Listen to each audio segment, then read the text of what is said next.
Defection in politics comes with different things. Some defect because the original party is in crisis, some for ideological issues, and some others for purely personal political interest.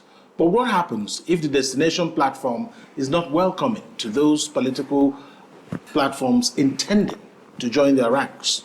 Is politics of confrontation the way out? Is Enugu ready for a new type of opposition politics? This is the Eastern Eye. I am Alex Obodo.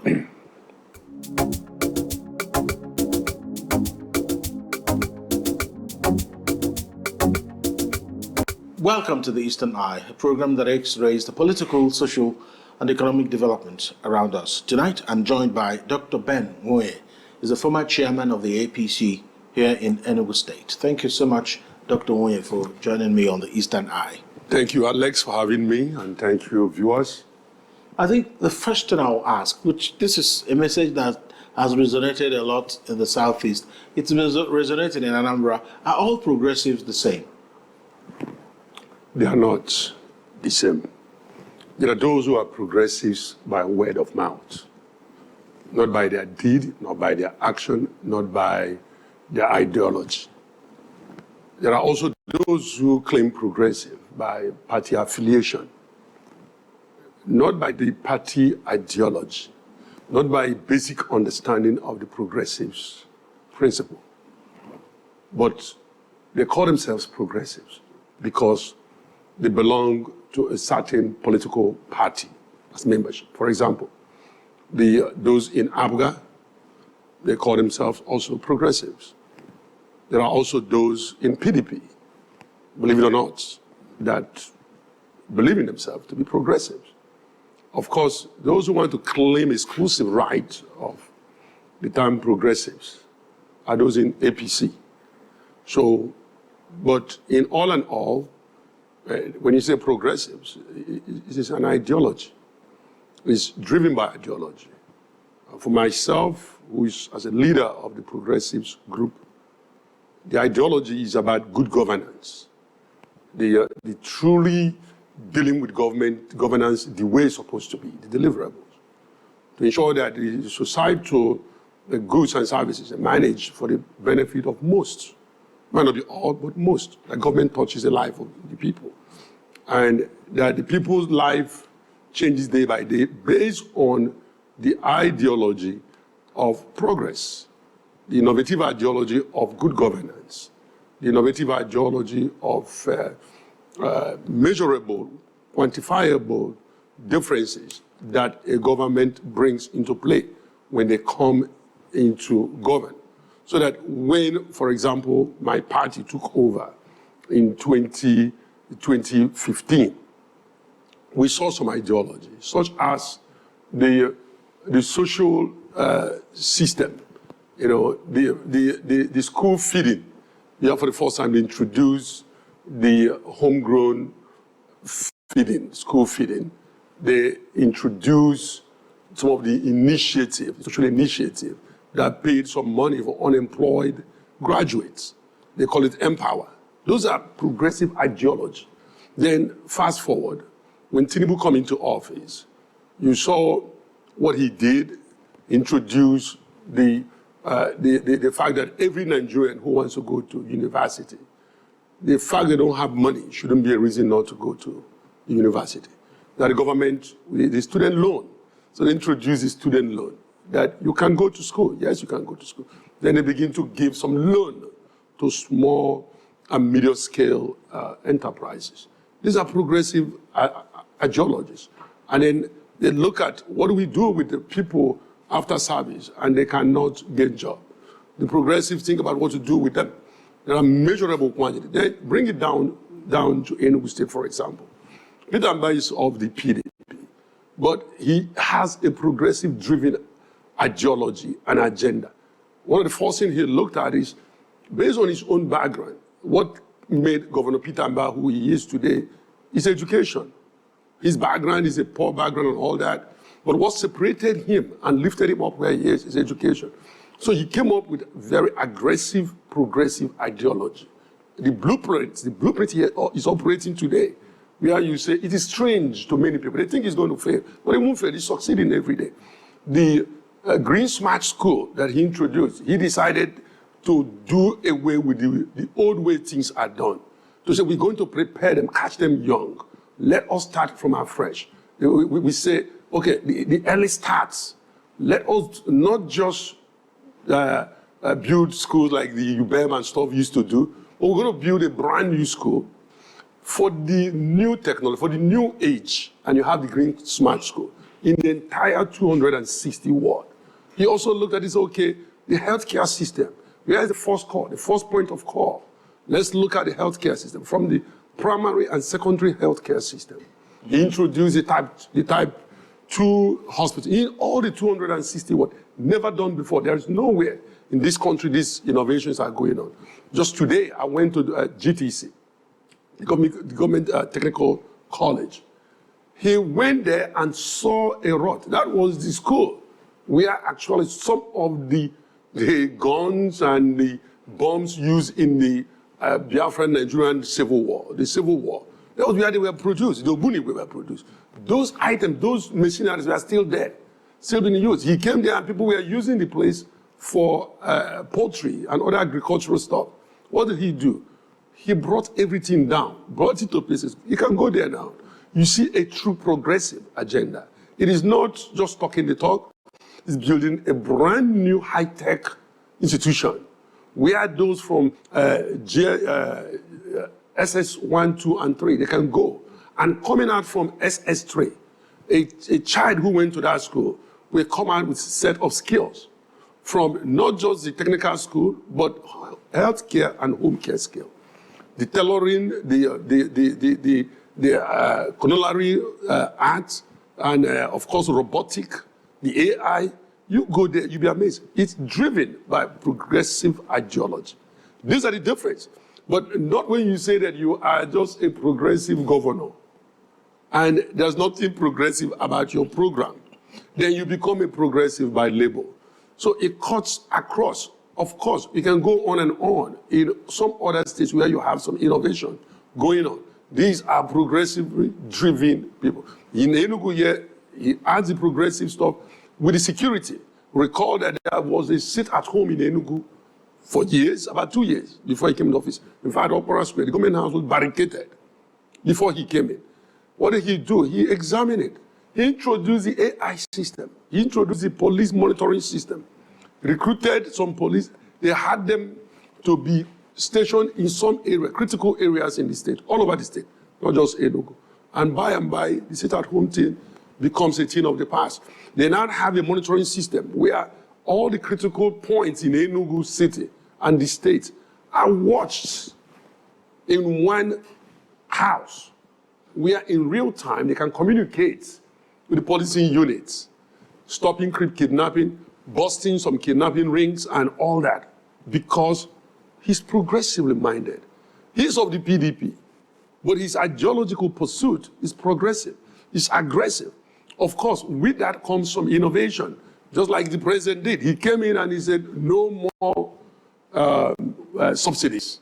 And people thought he had done worse, but guess what he did? Resulting in a lot of money going to the state. Today, you see a lot of roads being built from the money they deserve. All the governors will attest to it. They are getting more than some 4 to 6 times what they used to get prior to the removal of subsidy. These are some of the stuff they are using in plugging in the new roads and others. You come down to the state, they now have to say, okay, we are at what, $4 billion economy. He says, no, aggressively. He's going to raise it to 30 billion. You know, some say that's crazy. But guess what? He's coming up there. And there are things on ground to show. Real estate in Enugu is coming up. The new Enugu City. I just came out from a program. By the way, the Christian Chukwu Night of Tributes is on now. I hate that I had to leave because of this program. May he so rest in peace. At an abandoned ICC, International Conference Center, abandoned by Chimaroke Namani's government, ignored by Sullivan Chime's government, also ignored by the Ifeanyi Ugwuanyi's government. He came on board in less than 2 years. Go there. Over 5,000 seating capacity, plus other things and more things he's putting together. 50 rooms hotels, international hospital that are all coming up in less than 2 years. He's barely 2 years in office, but because he has a progressively minded blueprint of governance, and he's driving it. He's building the new Enugu. He's building a smart city. He's building smart hospitals, smart schools, smart technological hubs, including, by the way, the food insecurity. It is a progressively driven agenda that will lead to him say, okay, you know what? For us to have food security in Enugu State, we have to farm. Every ward must produce something. We either have the comparative advantages. For example, we have 260 wards. Some area they are able to produce rice. Some are good in producing yam. Some others are good in producing the palm fruit, the oil. So what they do, they have, every ward now has what they call the green farm estates. 200 hectares mapped out. You multiply the 200 acres by 260. So fast forward, when all this up, the government is not taking the farm. They are getting the farmers. It is going to stop the header farmers crisis because the neighborhood is secured, it's fenced with barbed wire. There is an entrance to it. The government is going to rather supply the technology, the stuff to deploy it, plus some seedling to do this farming. So what you see is progressive governance in action. All right.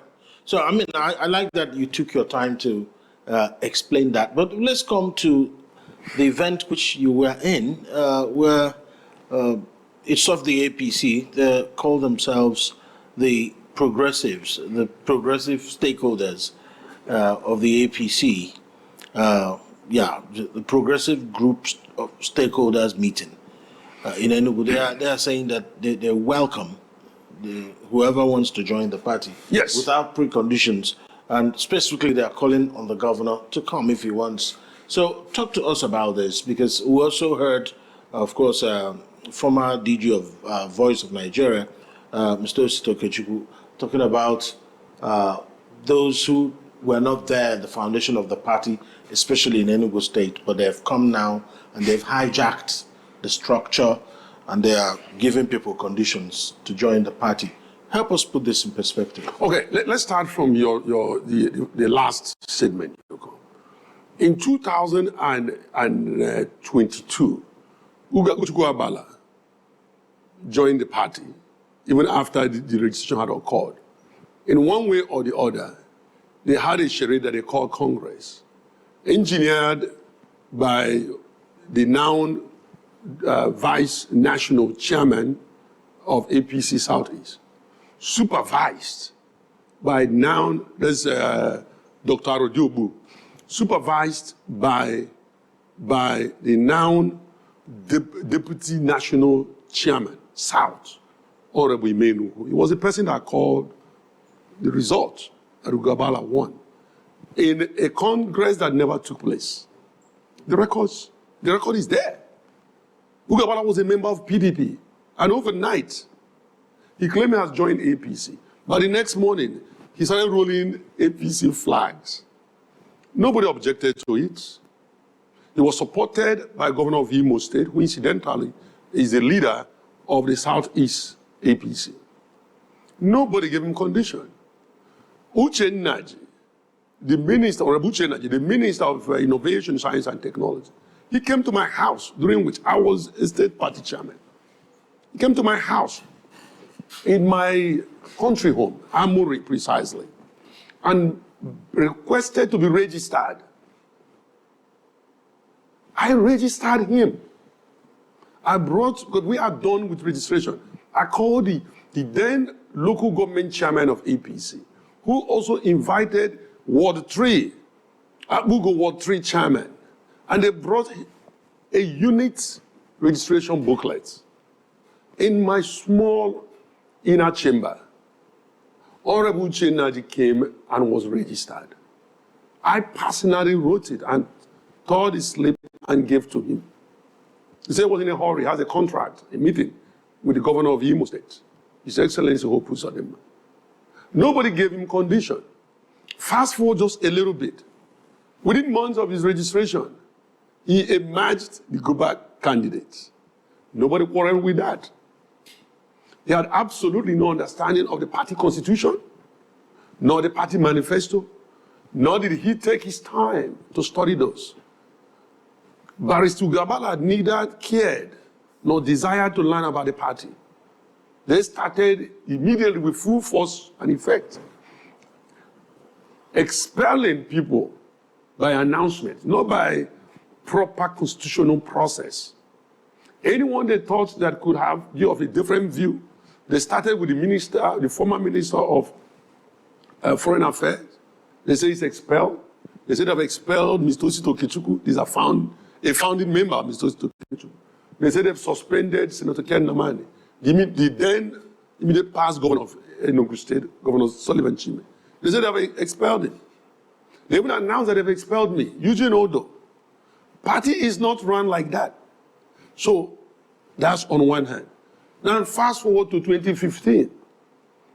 In their mind, because they see 2025. 2025, thank you. They now see that there is issue, that there's a tendency, the likelihood might exist, given the progressive ideology of our dear governor, given that just last year, just by the ending of 2024, that Senator Kashim Shettima, the Vice President of Federal Republic of Nigeria, came to Enugu State and visited and saw the developmental stride and saw the implementation of progressive agenda by the sitting governor. He went and told his story to our dear president. This year, on January 4th, our dear president came and visited, commissioned 63 smart green schools, 63 type 2 healthcare centers, commissioned hundreds of kilometers of highway. So many, of course, commissioned the International Conference Center, Enugu State, commissioned the command center, the security command center of Enugu State, and the several hundreds of AI-assisted petrol vehicles donated by Enugu State governor to Nigerian police. He saw that, and he made a profound statement. He said, Enugu people support Governor Peter Mba. I don't care which party he belongs to. I will support him. He has used the resources sent to Enugu meaningfully, has managed it well, and I can see that. That triggered what you see coming from Uche Nnaji and Ugabala.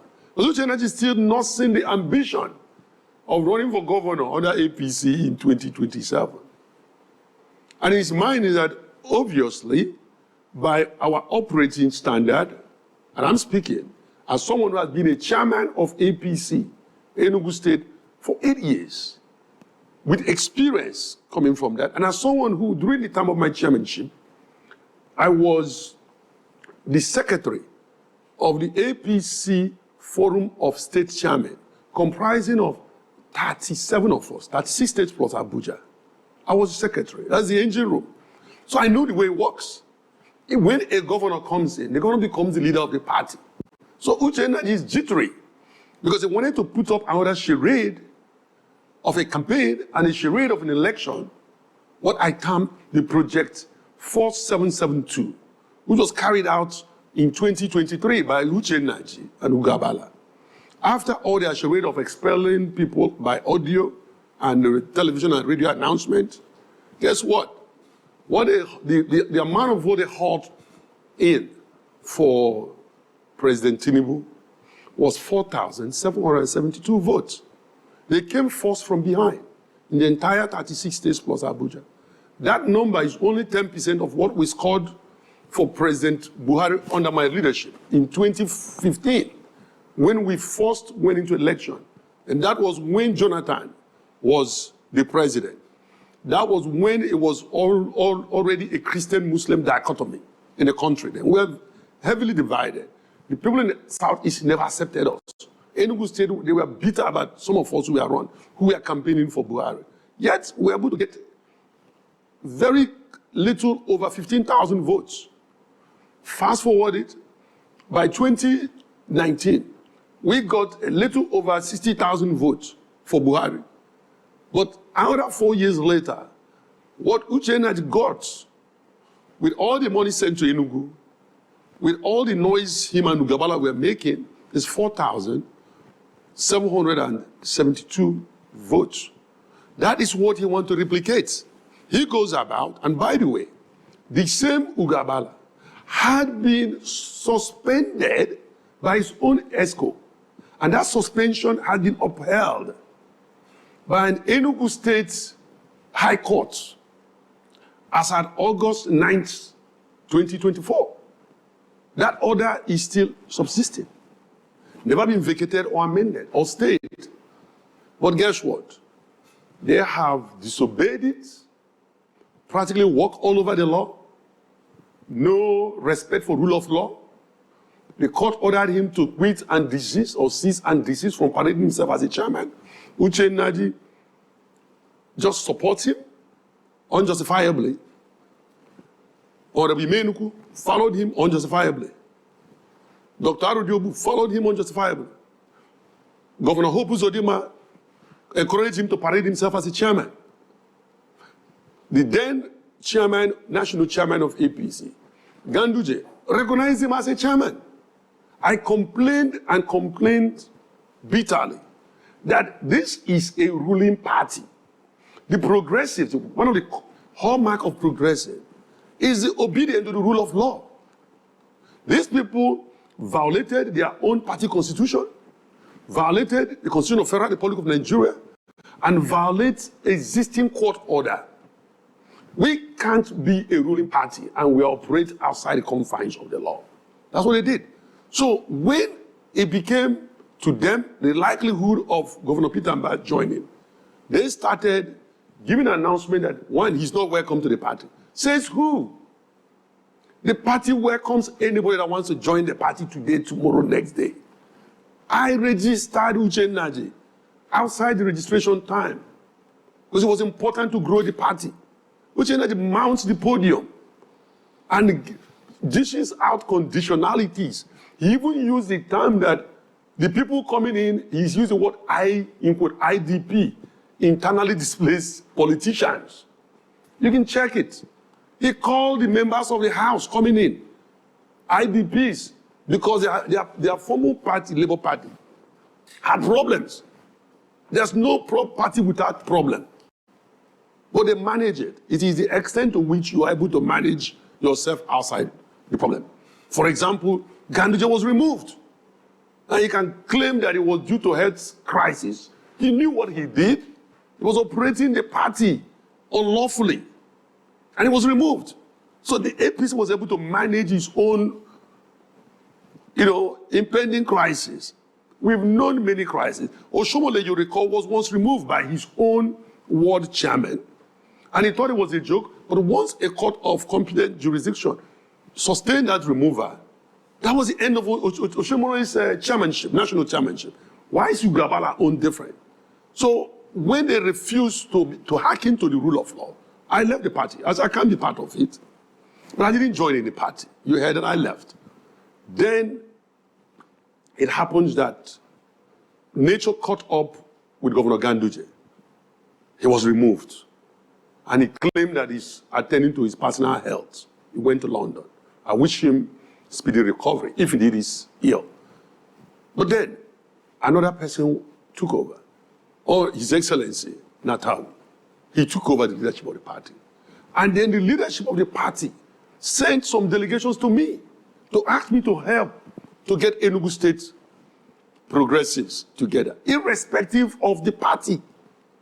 Go back and pick those. Under my leadership, we were able to attract His Excellency Senator Jim Nwoye, former governor of Old Anambra State.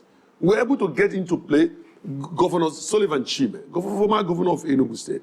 We were able to also get GNG, Bazoagu, okay, Group Captain Orji, His Excellency, former military administrator of Old Gombe State, many other, Fido Okoro, including His Excellency, distinguished Senator Ayogeze, his soul rest in peace.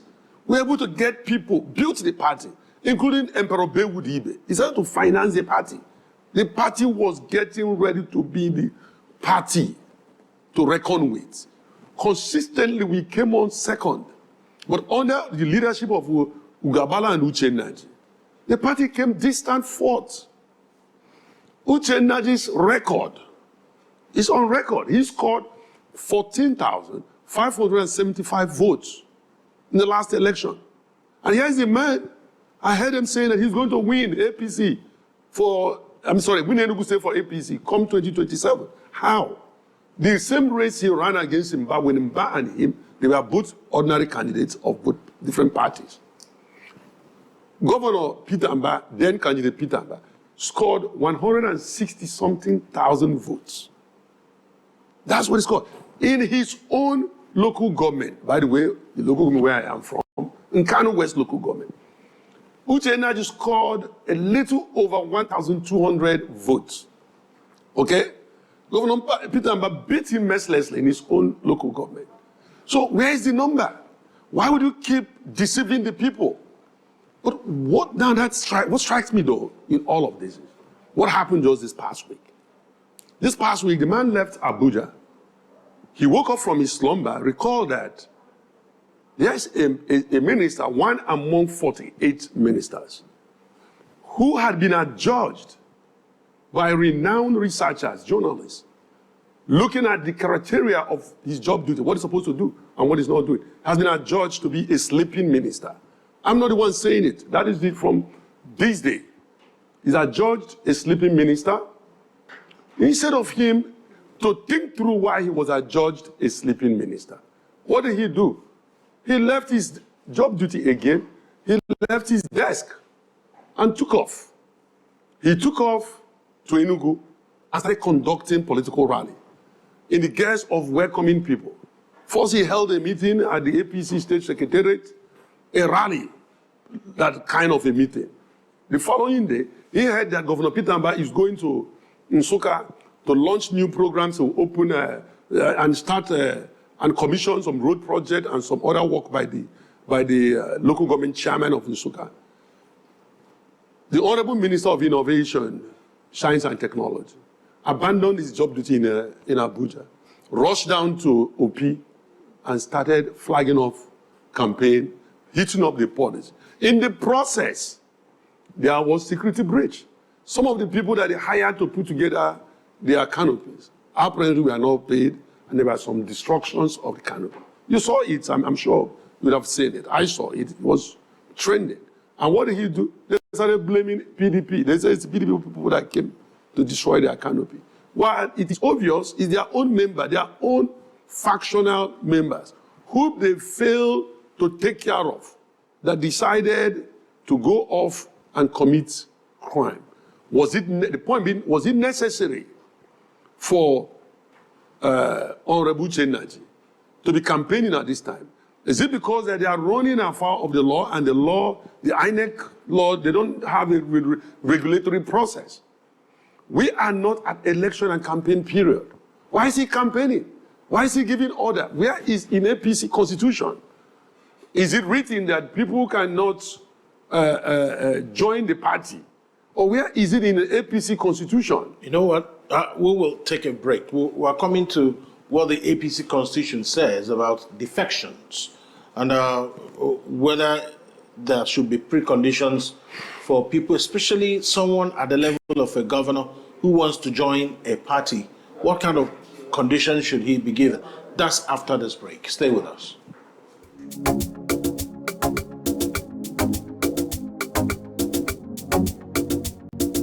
You're welcome back to the Eastern Eye here on Afia TV, a program that X-rays the political, social, and economic developments around us. I still have in the studio with me Dr. Ben Nwoye, former chairman of the APC in Enugu State. So, what does the APC constitution say about welcoming people who are defecting from their party? Not just anybody. Perhaps if you are welcoming a sitting senator or a sitting governor, is it necessary to give him preconditions? No, it's not. APC constitution is silent when it comes to labels or title. It's very silent on that. What it is about membership. How you become a member. It's very clear. It's a person becomes a member when you go and you register. That's the precondition. A member goes to the ward level. By the way, that is one. I said, you want to welcome people. Why are you doing it in the field? We didn't see where they register. Registration is done at the ward level. It's done quietly. It's not at the rally. You can do rally later. And then the next thing, by practice, again, it's silent in the Constitution, but by practice, it is agreed by all that we have equal joiners and equal founders. That's the key word, equal joiners and equal founders. We have few of us that instituted APC in Enugu State. Very few of us. But everybody that comes to join us, they are equal. That is why distinguished Senator Ken Namani became the only person representing the entire Southeast in the Mai Mala Buni National Caretaker Committee. He joined. He was not a founder. But at that point, he had joined. He was leading us. Distinguished Senator Jim Wobodo became the chairman of the then Anambra State election, APC election committee. He joined. He was not a founder. But it is based on what you bring in. That is also the reason distinguished Senator Ayogeze became the flag bearer of APC in 2019. He was not a founder. He joined in that 2019, by the way. Sorry, in 2018. And by 2019, he became our candidate. Or sorry, the same 2018 became our candidate for the 2019 election. That is also the reason Honorable Uche Naji became a candidate just after I registered him, within months. So, you know, it is laughable. That is what Ostoket was referring to. Because as soon as they got registered and Ugabale emerged, and they said that Uche Naji is the leader of the party, that started a conspiracy of expulsion and suspension. The resulting effect of it is the abysmal performance he had, Tinubu had, in the 2023 election. The numbers are there. He got three votes at his own ward for Tinubu. 3 votes. Him and perhaps 2 aides voted for Tinubu at his ward, his polling unit, Abugo, Ward 3. So these numbers are there. 4,772 votes for Tinubu. That is a number that even one ward, a ward should not be, they should be happy if a ward in the west, in the north, and in some other places where APC is thriving. One ward gets more than 10,000 votes for APC. Then here you're getting that for the entire state. And here's the problem again. With him saying that, that Governor Peter Mbah should not join, I know that we skipped a little bit about the progressives group.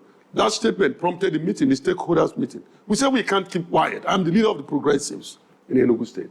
So we came out in full force, pleading with Governor Peter Mbah to join us, the progressives, to come over to APC and help us. And here's the reason he should join. Party is just a vehicle. Enugu State is losing by being at the, call it offensive, by being an opposition party. How are they losing? Because now, of course, someone from Imo State is the one who recommended and pursued and made a human being who is adjudged to be a sleeping minister. Maybe a minister is confused. Is a minister of innovation, science and technology who lacks the intellectual capacity to lead that ministry. He's a minister. Otherwise, why would a third agency, an independent body, non-partisan, adjudge him to be a sleeping minister? It was not internally vetted. Enugu State lost. The same thing with the appointment. We almost lost the VC of UNN, but for the sagacious movement and political articulation of our dear governor. Otherwise, we would have had someone from Imo State impose a VC for us, leaving Futu. Many commissions people from Afia State is appointing a commissioner of the south of Enugu extraction for the Southeast Development Commission. It's not fair to the state. It's not fair for the true progressives. It's not fair to the governor of Enugu State. If you have someone from Afia State, because of their position in the National Assembly, appointing commissioners without reference to the governor, so also other perks that are shared at the national level. Boards, names are placed in. You know that the board of all these federal tertiary institutions are constituted by those involved in the ruling government. This is how we suffered. The old Anambra State suffered. When Governor Jim Nwoye was the governor, he did his best, a wonderful man. But for that 4 years, it was a struggle between state and national. The Nwoye and Jim Nwoye's fight. If you go to Igbo side, you will see where housing was sited in a bush because of political struggle. That house, nobody, federal house, nobody ever lived in that house. It is not a den for criminals, rabbits, rats, and other rodents. That is why, if you look at fast forward, during the time of Chimamanda Nnamani, he was working with the national government. You see a lot of stuff. The Air Force School, the law school, the siting of the UNTH and many, many other institutions.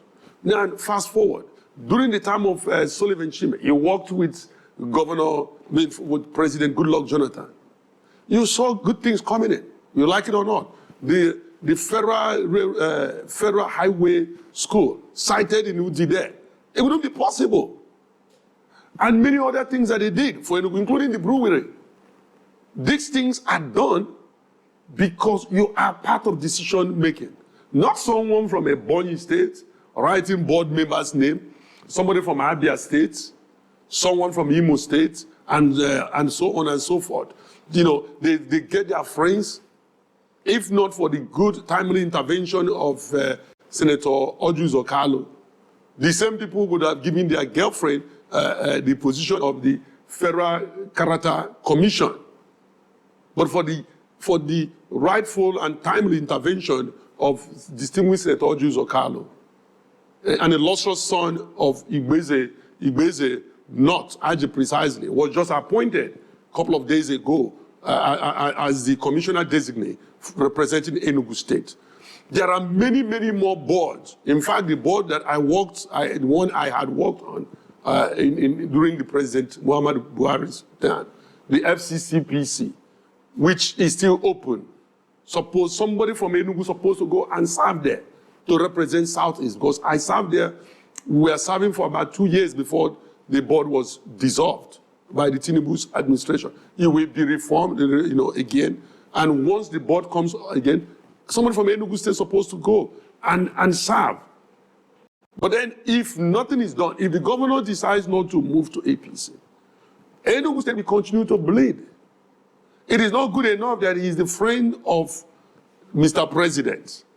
He will not be a member of the governors, the Progressive Governors Forum. He will not be there when decisions are being taken. When a list is brought to a right list of members of board to the National Working Committee, nobody will refer to him because the person representing Enugu State in the National Working Committee only responds to Governor Hope Uzodinma. So he will not see the list. Governance is beyond political party affiliation. Those who are emotionally attached to PDP should begin to disentangle their mind from that emotional setback. PDP is just a vehicle. Governor Peter Mbah, with what he has on ground, will win an election any day, anytime, under any party. So do you think that a lot of people, especially within the Southeast Enclave, and particularly Enugu State, have this emotional attachment to the PDP? And what is that attachment about, really, based on the current reality? It's longevity, nothing more. You get used to things. Change is difficult. It's just like if you're asked to relocate, you'll probably live in Enugu for a very long time. I don't know, but I've known you here for the past 15 years since I came. I lived in the United States for many, many years.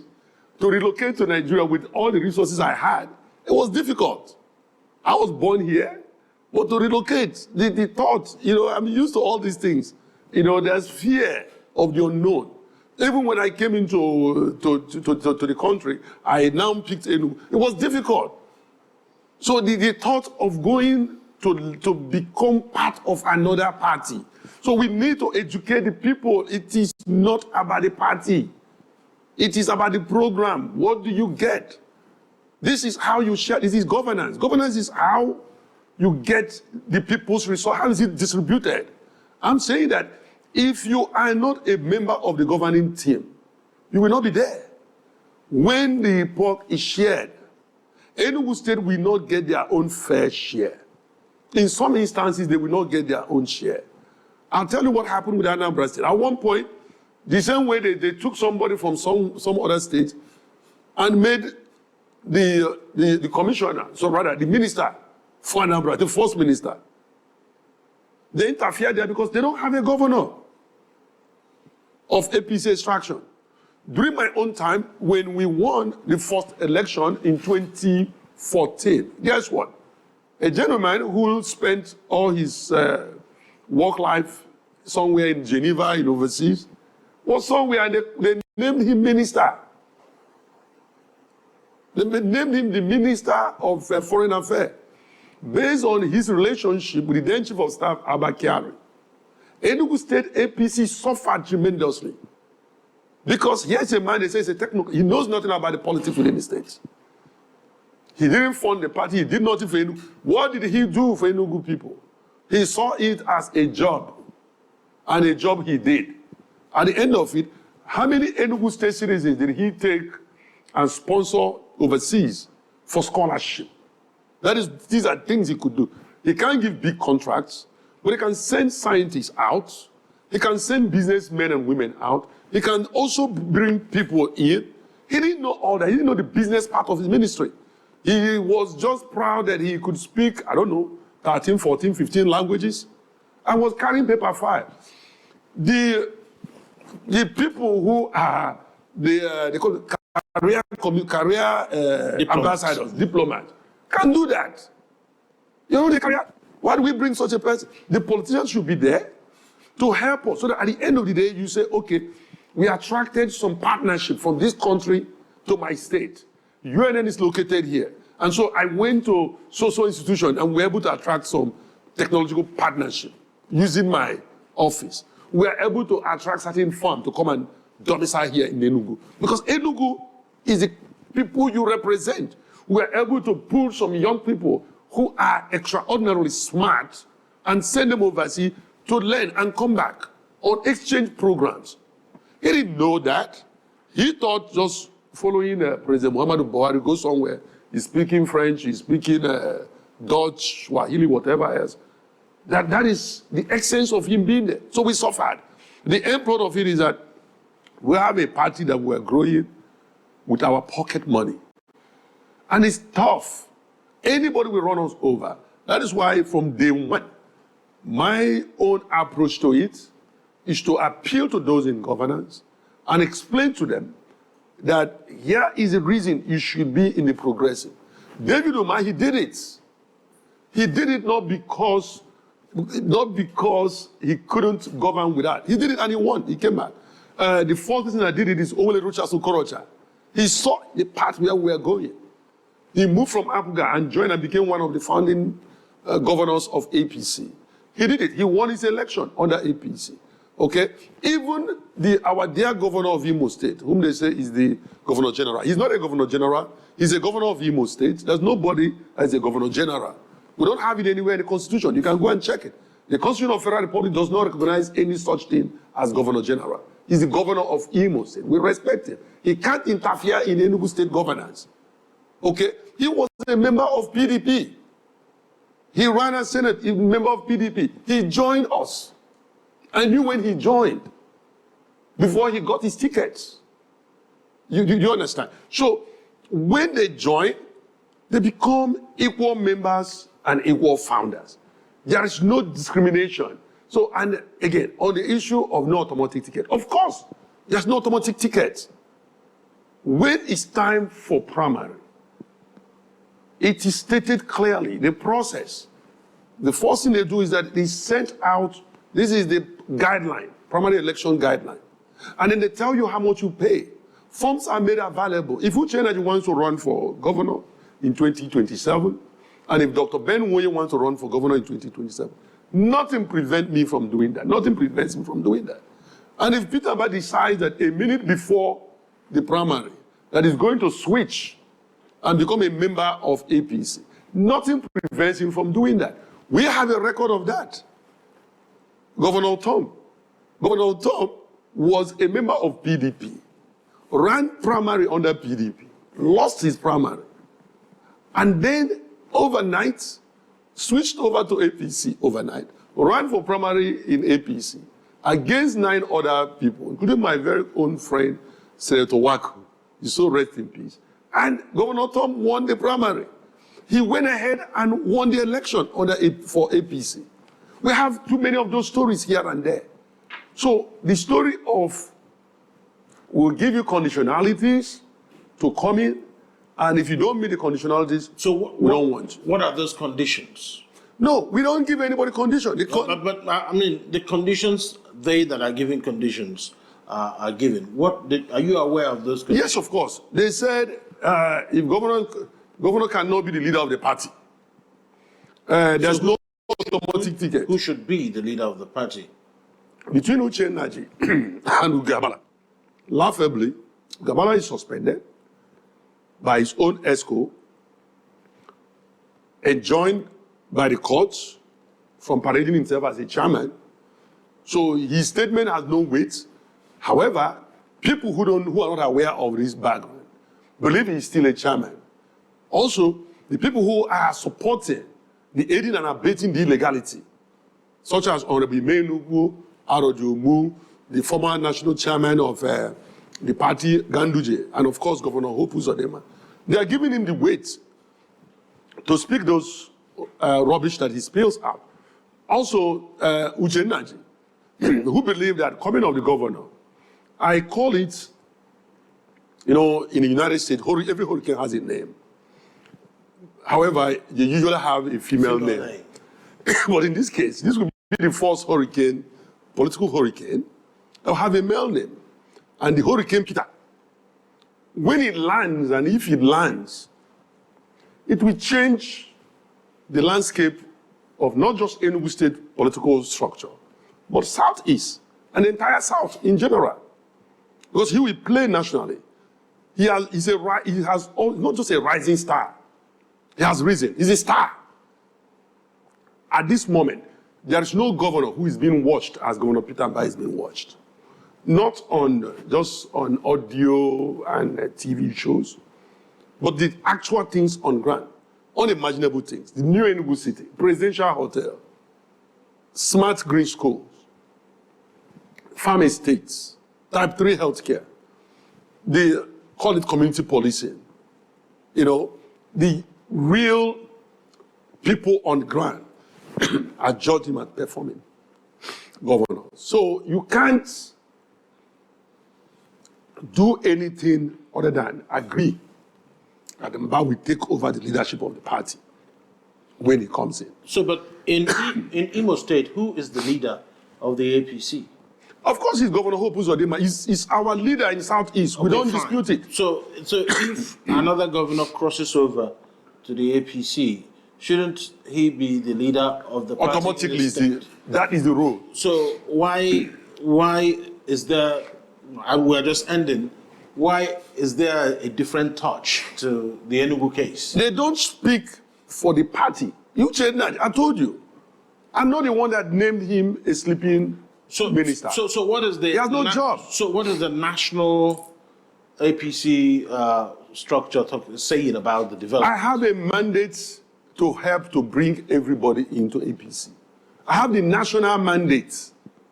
When you say you have the national mandate, what do you mean? You mean... What I mean is that I've been authorized to talk to anybody from my ward to all the way to the Lion Building, to plead with them to come over to APC, to help us grow APC. I have the mandate.